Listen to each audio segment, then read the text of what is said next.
Ее считали слишком красивой для модной индустрии, ее заставляли похудеть. Фотографы отказывались работать, а модные дома продолжали твердить, что ее место исключительно в рекламе. Но Даутсон Круз не поддалась давлению и, сохранив свою индивидуальность, все равно стала одной из самых востребованных супермоделей. Привет, я Надин, и сегодня мы продолжим знакомиться с ангелами Victoria's Secret. В нашем плейлисте вы можете найти истории других моделей, а также подробно узнать о бренде. Особую благодарность в создании видео хотим выразить сообществам, посвященным Даутсон и ангелам Victoria's Secret. Ну а сейчас подписывайтесь на наш телеграм, устраивайтесь поудобнее.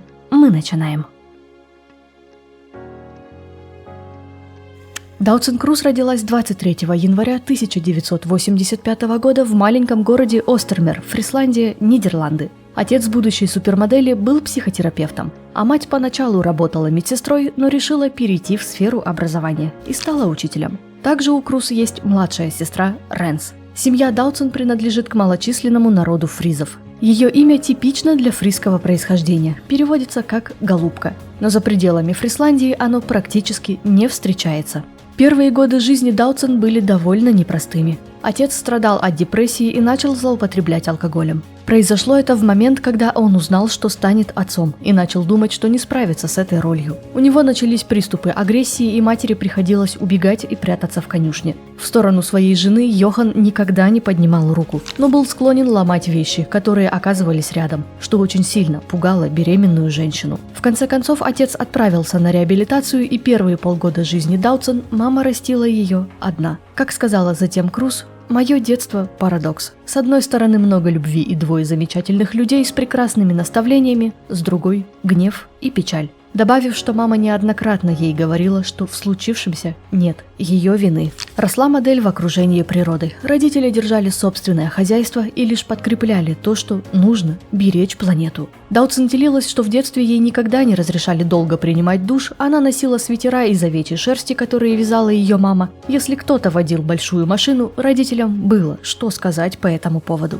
А главной их установкой было «не выделяйся», что очень давило на девочку, которая с детства пыталась сделать наоборот. В их доме никого не интересовало, кто будет на обложке Vogue. Родителей интересовала судьба окружающей среды, поэтому информация поступала только из газет и журнала, посвященного природе. Даже несмотря на то, что в доме появилась супермодель, мама Даутсон до сих пор сторонится современной культуры. Круз росла настоящим сорванцом с огромными задатками лидера. В 7 месяцев она решила, что ей срочно нужно отправиться за мамой. Даутсон выползла из игрушечного домика, проползла по лестнице через весь дом и добралась до своей цели. В 9 месяцев модель сделала свои первые шаги и с этого момента хотела лишь побеждать. Будучи ребенком, я пыталась сказать моей маме, что я собираюсь стать второй Мадонной, но на это не обращали внимания, делилась модель.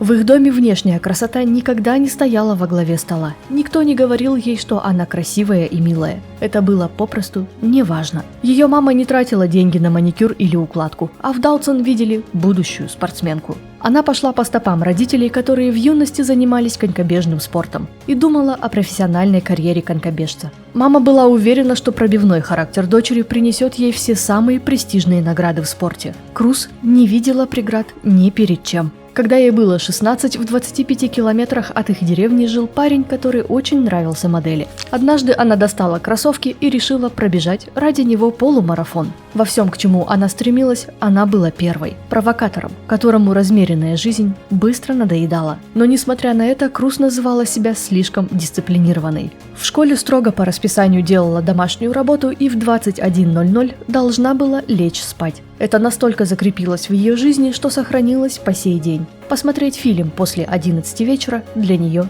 слишком поздно. Но дальнейшая учеба у нее не сложилась. Когда пришло время выбирать колледж, Даутсон поняла, что бы она там ни начала изучать, она не будет этим заниматься. Желание стать учителем, как мама, пропало, а других планов насчет своего скучного будущего у Круз не было. Они стали проявляться в совершенно ином формате, и если бы она рассказала об этом родителям, вполне вероятно, что мир бы никогда не узнал о Даутсон Круз. В школе Круз часто говорили, что ей нужно попробовать себя в роли модели. Даутсон ничего не знала об индустрии моды. У них не было интернета, и единственным веянием поп-культуры были музыкальные клипы. Дженнифер Лопес, Бейонсе, девочка смотрела на них и хотела такой же макияж, прическу, надеть что-то красивое. Клип Джей Ло «Love Don't Cost a Thing», где она выглядела как гламурная дива, покорил Круз до глубины души. Но особенно модель заставили задуматься слова одноклассника, который постоянно говорил ей, что она очень красивая. Даутсон купила свой первый модный журнал, где увидела фотографию другой модели с подписью, с каким агентством она работала.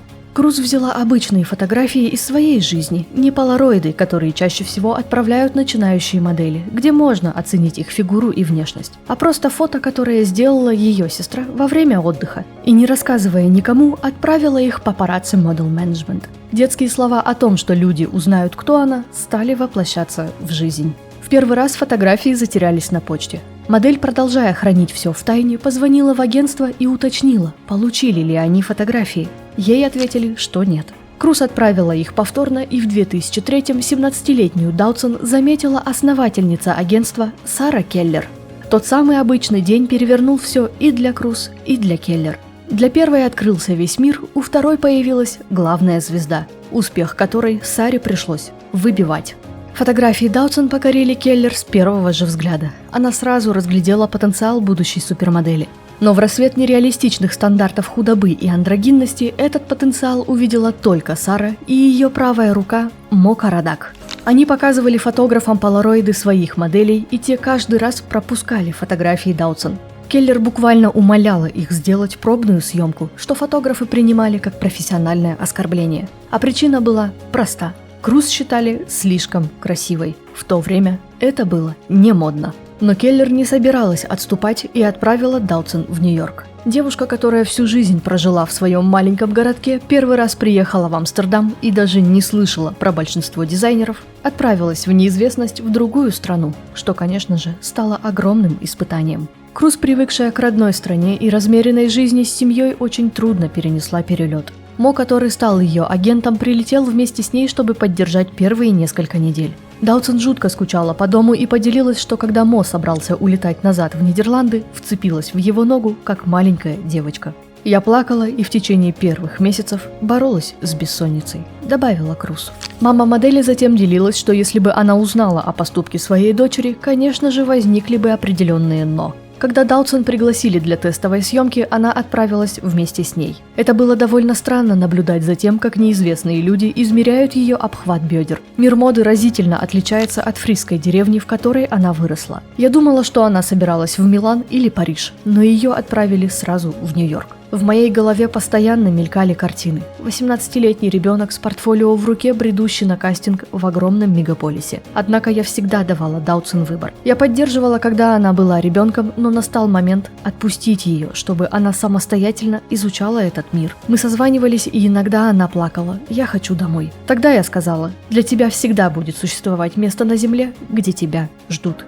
Поделилась Гертье. Даутсон стала делить квартиру с 5 начинающими моделями и во всей красе увидела и испытала на себе, что такое настоящий мир моды. Всем было плевать, кто она, откуда, что из себя представляет. Главным было то, как она выглядит, и большинству это не нравилось. Круз продолжала сидеть без работы. Она все так же оставалась слишком красивой. Ее считали слишком рекламной, слишком толстой, и, как сказала Круз, «Я бы идеально подошла для 90-х. Я не вписывалась в стандарты героинового шика. На меня постоянно давили из-за веса. Чтобы получить больше приглашений на показы, я испробовала столько всего, что в один прекрасный момент просто сказала себе: такое у меня тело. Я не могу заниматься еще больше, чем сейчас, или питаться еще как-то по-другому. Я та, кто я есть». Множество раз я чувствовала себя неуверенно, но потом поняла, что если я не подхожу, я просто вернусь в свою Голландию и буду там счастлива. Я сказала в своем агентстве, что это то, с чем вам придется работать, и я не собиралась морить себя голодом.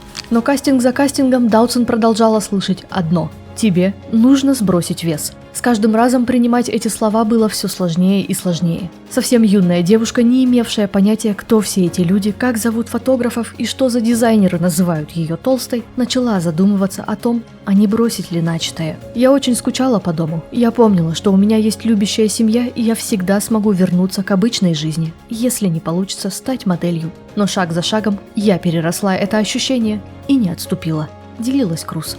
В 2004-м Даутсон получила свою первую обложку «Эль», но полностью жизнь девушки перевернулась в 2005-м, когда весь мир увидел ее на обложке Vogue Italia. Стивен Майзел разглядел ту самую красоту и показал всем, что даже слишком красивая девушка должна быть в высокой моде. Нужно создавать разнообразие. Круз не понимала, как из-за одной фотографии она внезапно стала окей для тех, кто до этого отправлял ее исключительно в коммерцию. Ничего не изменилось, но все теперь заинтересовались моделью. Стивен и одна обложка Vogue дали настоящий старт для карьеры Даутсон. Круз по сей день благодарна Майзелу, который терпеливо работал с новенькими девочками и учил моделей, как быть и работать моделью.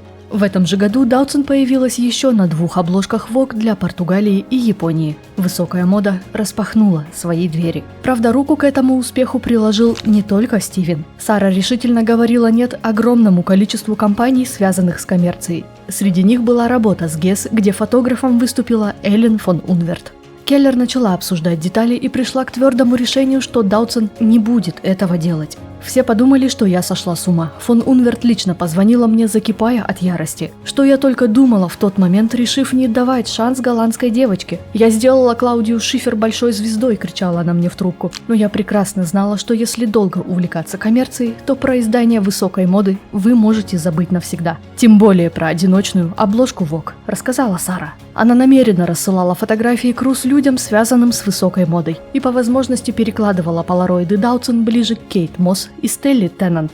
В один из своих рабочих будней Круз позвонила маме и в очередной раз расплакалась. Не из-за горя, а потому что не могла поверить, что это происходит с ней. Съемки проходили на одном из островов Баунти в красивейшем доме. Модель в слезах несколько раз спросила мать, почему я? И в тот день в ее голове все изменилось. «Если я не испытываю счастья, находясь здесь, — говорила она, — то мне стоит остановиться». Я думаю, тогда Даутсон поняла, каково это — получать удовольствие от работы. Рассказала Гертье. Получив свой первый серьезный гонорар, Круз продолжила изучать райские места земного шара, потратив все на путешествие, посетив Шри-Ланку и Мальдивы. Но это было лишь начало популярности. В дверь Даутсон постучали Victoria's Secret. Здесь и начался настоящий успех. Приехав в Нью-Йорк, Круз даже не знала, кто такие Victoria's Secret. Агент отвел ее в магазин, где на стене висела фотография Жизель Бунхен, и сказал: «Однажды ты будешь на ее месте». Интересный момент, что бренд приметил Даутсон буквально через неделю, как она приземлилась в Нью-Йорке. Эта съемка должна была стать первой оплачиваемой работой для модели. Но Мо и Сара отодвинули сделку на более позднее время, зная, что сейчас для карьеры Круз нужны другие проекты. В 2005-м Даутсон дебютировала на подиуме шоу, затем сказав, что до сих пор не понимает истерики других девушек, когда им сообщали об отказе, относясь к этому куда проще. Круз появилась в 2 сегментах, а в финале с ней случилась казусная ситуация. Она не поладила со своей туфелькой. А главное, шоу бренда стало местом, где модель могла показать свое тело и гордиться им, а не стыдиться, как это было в высокой моде. Также в 2005-м Vogue назвали Даутсон моделью года, а в 2006-м она заключила еще один успешный контракт, став лицом L'Oréal. Теперь все хотели знать, кто такая Даутсон Круз. Она попала в 20-ку самых высокооплачиваемых моделей по версии Forbes. Слухи о личной жизни заполонили прессу. Круз приписывали роман с австралийским актером Ришадом Стриком и нидерландским конькобежцем Свеном Крамером. Количество рекламных кампаний, модных показов и новых обложек росло словно грибы. И в мае 2007-го Даутсон вместе с другими моделями появилась на значимой обложке Vogue, в которой издание представило миру следующих лучших супермоделей. А фотографию нового значимого момента в очередной раз сделал Стивен Майзел. В августе 2008-го Victoria's Secret официально подтвердили, что Круз становится их новым ангелом. 28 августа Даутсон вместе с Адрианой Лимой провела свою первую презентацию для бренда. Также в этом году модель получила собственную восковую фигуру в музее Мадам Тюссо в Амстердаме. Могу ошибаться, но кажется, именно Круз была первым ангелом, кто удостоился такой чести. Повторю, могу ошибаться, потому что не нашла точной хронологии. В 2009-м Даутсон познакомилась с диджеем Санери Джеймсом, и с этого момента ее личная жизнь стала неинтересна, потому что пара вместе вот уже 15 лет. В июле 2010-го Круз объявила о своей первой беременности, а в ноябре Даутсон и Санери связали себя узами брака. Церемония прошла в родном городе модели в окружении самых близких людей. Вместо подарков пара попросила всех сделать благотворительные пожертвования либо в организацию Dance for Life, которая занимается борьбой со СПИДом, либо в Всемирный фонд дикой природы. Во время беременности Круз не стала терять время зря и начала разрабатывать собственную коллекцию для Repeat Cashmere, сотрудничество которое продлилось очень много лет. А все началось с обычного свитера, который Даутсон подарил ее стилист. И, как сказала модель, я поняла, что влюбилась в их продукцию и хочу работать с этим брендом. Еще одним моментом 2010-го стал показ Прада, где вместе с Даутсон на подиум вышли Алессандро Амброзио и Миранда Кер. Некоторые модные издания выразили похвалу бренду, что они пригласили на показ такую пышную модель, как Круз. Но другая сторона выразила недовольство, что полным моделям не место на подиуме высокой моды. Лишний вес увидели и у Амброзио. 21 января 2011 у Санери и Даутсон родился сын Филин Джой. В моральном плане беременность далась Круз непросто. Она стала переживать, что больше никогда не вернется к модельной карьере. Был момент, когда я размышляла о том, что скажут мои клиенты, что случится с моей карьерой. Но когда родился сын, я почувствовала себя намного лучше. Я была настроена иметь детей, и если это означает конец моей карьеры, то так тому и быть, делилась Даутсон. В ноябре 2011-го Ангел вновь сияла в идеальной форме на подиуме Victoria's Secret. Физические упражнения стали для Даутсон ежедневной рутиной. Бокс, балет, пилатес и несколько километров на велосипеде вдоль каналов Амстердама. Таковы тренировки Круз, которым она следует долгое время. План питания Даутсон полностью на плечах ее сестры Ренс, которая стала известным в Нидерландах автором кулинарных книг. Круз никогда очень сильно не ограничивала себя в еде. Все ее детство в постоянном доступе были свежие овощи и зелень, поэтому привычка питаться правильно сформировалась еще в юности. Но перед шоу Круз начинала придерживаться диеты. За месяц до показа отказывалась от алкоголя и сахара и приступала к интенсивным тренировкам. Ведь на подиуме моделей не могли отретушировать, как это было с фото. В ноябре мир заговорил о Даутсон не только как о модели и ангеле, который вернулся к работе с Victoria's Secret. Круз дебютировала в кино, исполнив главную роль в картине «Новая земля». Но историческая драма нидерландского производства осталась незамеченной. Сценарий и развитие персонажей признали скудным, а игру актеров – слабой. Но модели понравился новый опыт. В августе 2013-го Даутсон выбила новый джекпот, став частью истории. Сентябрь долгое время считался самым продаваемым месяцем для модных журналов. И Круз забрала себе целых 4 обложки Vogue. Китай, Италия, Испания и Нидерланды, став первой моделью, кто удостоился такой чести. А в общей сложности за этот год Круз появилась на 8 обложках. Не каждая может похвастаться таким результатом. В феврале 2014-го Даутсон объявила о своей второй беременности. В июле на свет появилась Милена Мэй, дочь, которую очень хотела модель. И теперь Даутсон настроена всеми силами постараться уберечь Милену от модельной индустрии. Модель делилась, что не собирается намеренно отправлять девочку на съемки и не хочет, чтобы она столкнулась с тем же, через что прошла ее мама. И вообще мечтает, что однажды ее дочь станет президентом. Но это стало не единственной проблемой. Учитывая тот момент, что дети Санери и Даутсон смешанной расы, Круз хочет, чтобы они принимали свою этническую принадлежность с достоинством. Добавив: «Милена часто говорит мне: я хочу твои светлые волосы». И я каждый раз отвечаю, что ее волосы и так прекрасны. Я хочу, чтобы она гордилась своим происхождением. Вместо того, чтобы говорить ей «ты красивая», я говорю ей «ты умная», чтобы в жизни были другие цели вместо красоты и моды. Но она порой спрашивает меня: если я надену это, я буду выглядеть мило? Она видит меня и хочет такой же макияж, заниматься тем же, чем занимаюсь я. И это немного беспокоит. Поэтому я всегда повторяю: «Милена, ты прекрасна независимо от того, что на тебе надето». Я пытаюсь научить ее тому, что дело не в вещах, которые мы покупаем, а в том, что тебе дано от природы. Я в любом случае приму ее любой выбор, даже если она захочет стать моделью. Но, надеюсь, она выберет другой путь. Даутсон также поделилась, что осознает всю ответственность за то, что некоторые девушки смотрят на эту красивую картинку и хотят выглядеть так же, как она. Да и парни верят в то, что эта картинка существует в реальной жизни, что вводит их в заблуждение. И все думают, что так модели выглядят 24/7, когда на самом деле там все иначе. Круз также считает, что иногда нужно выпускать фото без ретуши, чтобы можно было увидеть настоящую кожу, настоящее лицо. И Даутсон подвергла критике шоу Holland Next Top Model за агрессивное навязывание анорексии и публичное унижение тела женщины, которое не подходит под выдуманные стандарты. Также модель выступила в поддержку женщин тем, что стала делиться интимными селфи, на которых кормила дочь и пользовалась молокоотсосом, что некоторые не оценили, считая подобное слишком личным. Но после рождения дочери Круз столкнулась с давлением не только из-за фотографий, но и в очередной раз из-за своего веса. Теперь это было шоу Victoria's Secret. Ангелу за 4 месяца нужно было вернуться в форму. Хоть модель и делилась, что годы тренировок и хорошая генетика позволили ей быстро вернуть былой вес, Даутсон намекнула, что закончила свой контракт с брендом в нужный момент.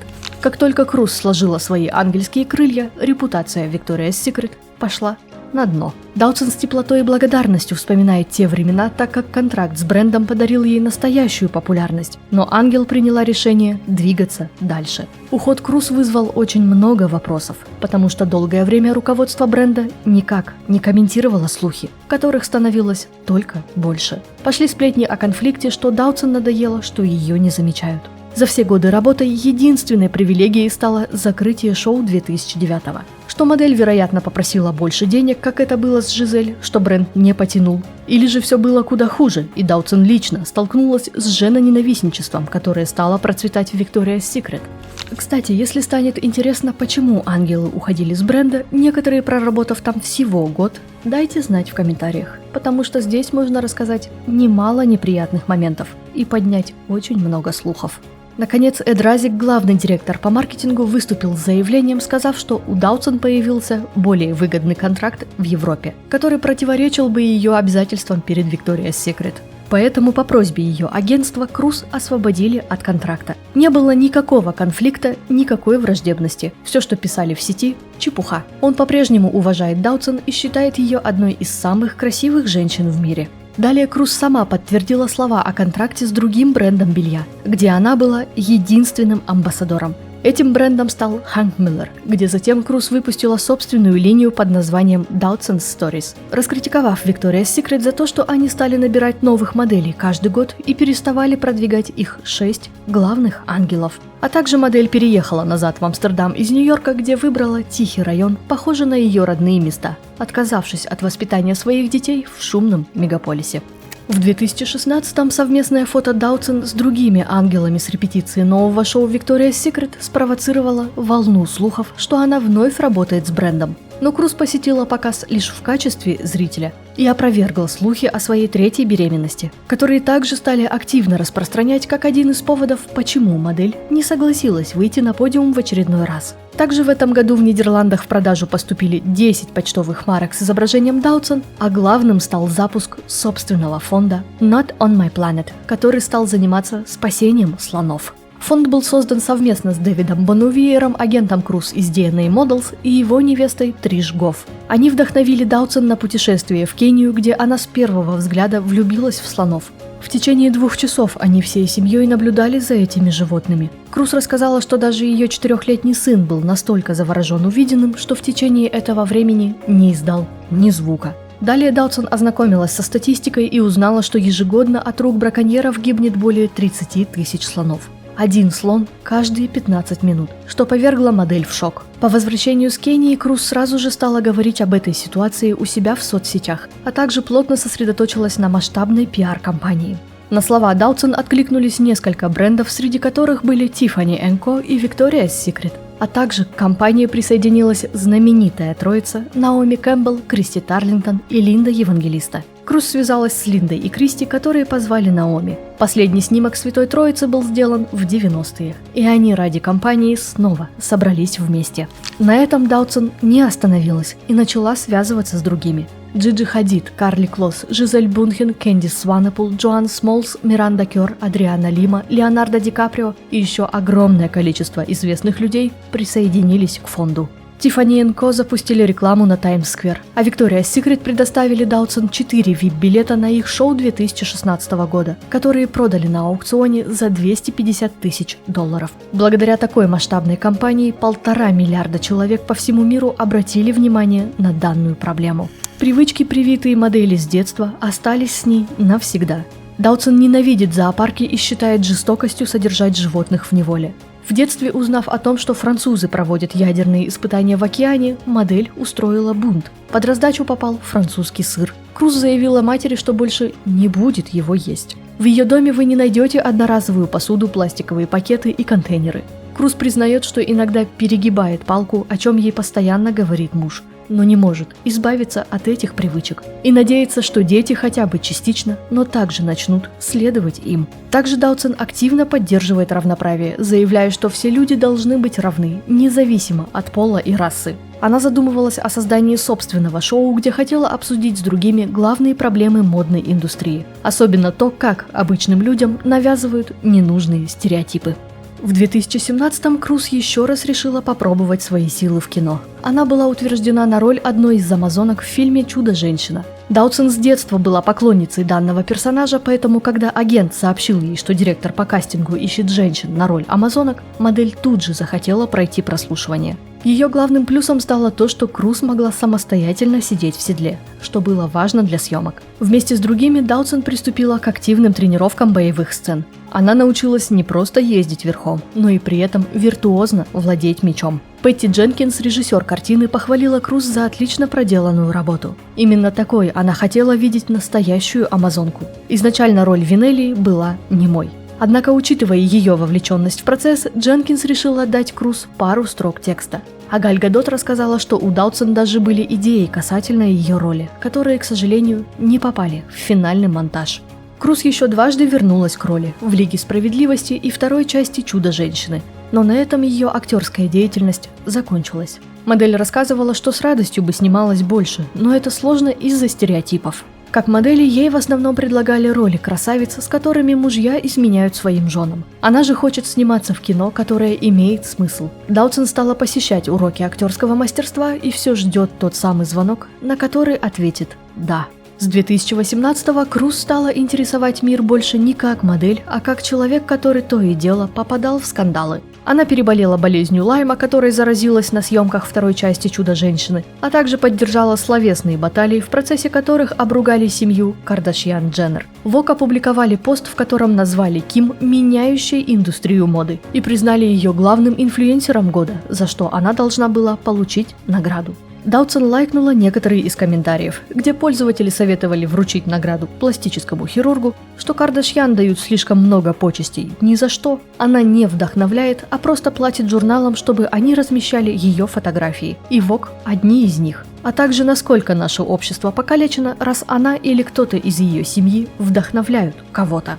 В августе 2019-го имя Даутсон в очередной раз было замечено с Victoria's Secret. И, как оказалось, слухи были правдой. Круз вместе с другими моделями подписала петицию, адресованную руководству бренда, где их просили принять конкретные меры и защитить моделей от домогательств и женоненавистничества. А в сентябре Даутсон завела свой канал в YouTube, где поделилась, на ее взгляд, безобидным видео, в котором рассказала, как она делает очищение печени, что вызвало волну критики в ее адрес. Круз рассказала, что после данного очищения она обнаружила странные камушки, а также, что к ней вернулись силы и энергия. Но гепатолог Дэвид Бернштейн остался в корне с ней не согласен, заявив, что так называемые очищения – это полная ерунда, а те самые зеленые камушки – не что иное, как каловые шарики. Цитирую его слова: «Как кроличьи какашки. Когда вы едите и пьете как кролик, вы и какаете как кролик». Вдохновилась на это Даутсон после прочтения книги «Удивительное очищение печени и желчного пузыря» Андреаса Морица.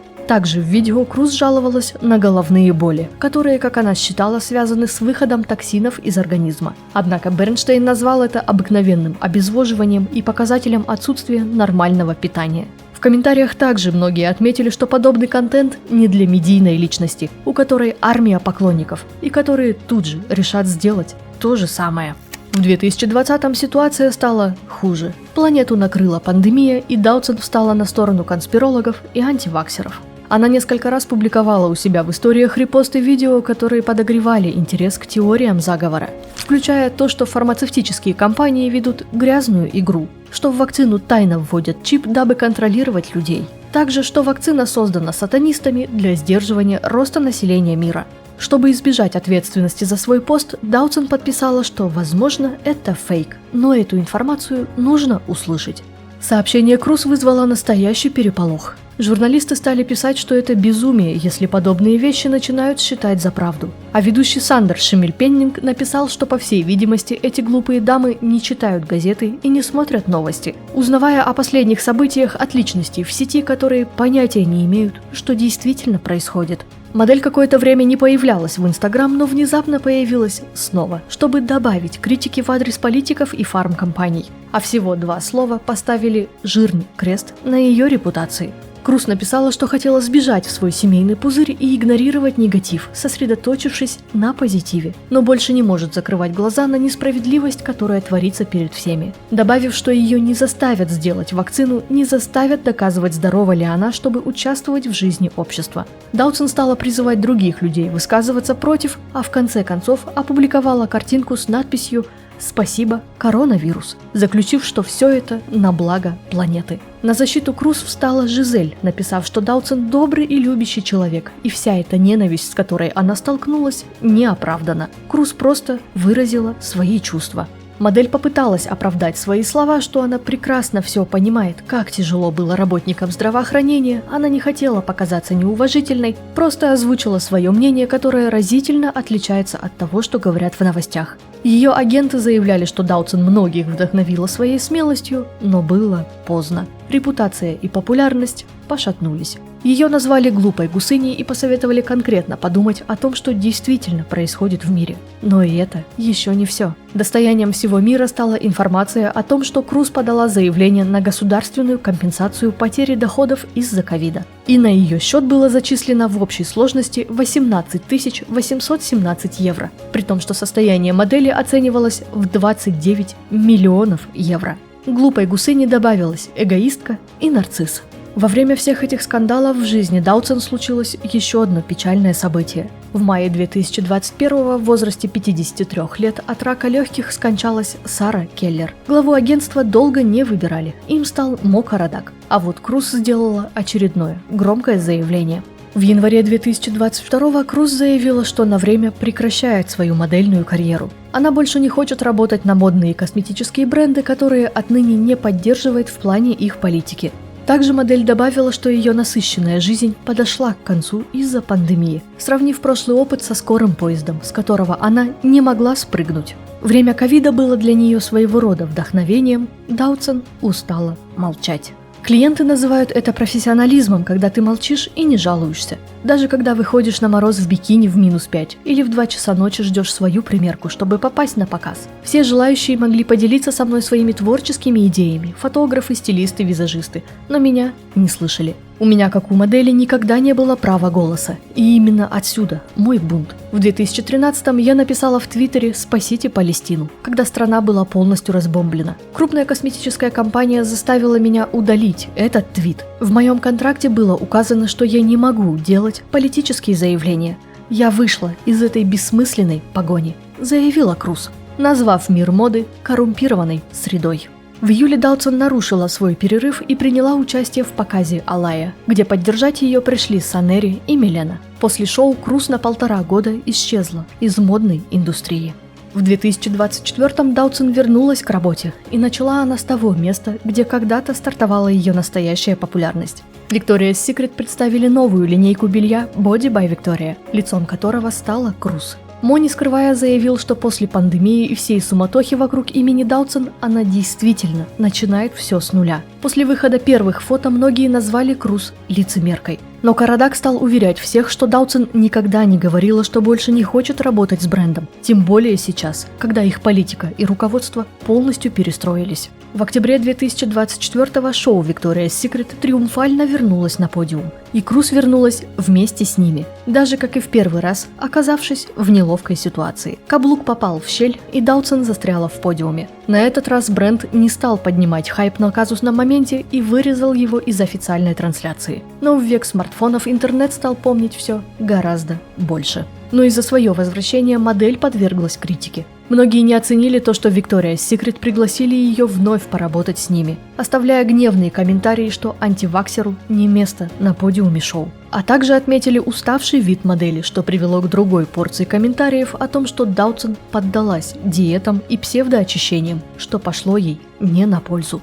Сама модель же заявила, что это просто возраст, от которого она не собирается скрываться. Сейчас мне 39, и у меня появляются морщины то тут, то там. Я сосредоточена на том, чтобы принять старение. Я хочу видеть красоту во всем, заключила она.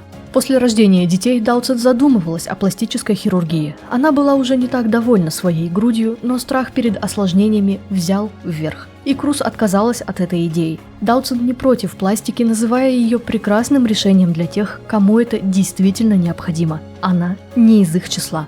К чему действительно негативно относится Круз, так это ботокс. Модель категорически против того, чтобы вводить в свое тело, о котором она заботится столько лет, яд, который может все испортить. Вместо этого модель использует другие методы поддержания красоты, среди которых иглоукалывание. Безусловно, Даутсон не нравится то, что ее внешность находится под пристальным вниманием, и люди обсуждают каждую ее морщинку. Круз против папарацци, которые появляются на пляжах и в других местах, где она отдыхает с семьей. А назойливые фотографы портят весь отдых и стараются сделать максимально неудачные фотографии. Даутсон по-прежнему не собирается прогибаться под все эти вымышленные стандарты, призывая всех ценить свою красоту и развивать внутреннюю уверенность. А также она остается верна своим корням, где женщины всегда приветствовали время, а не отталкивали его любыми способами. Ну и на этом все. Спасибо, что досмотрели видео до конца. Пишите в комментариях о своих любимых ангелах, подписывайтесь на нас везде, где только сможете и захотите. А мы пошли работать над новым видео.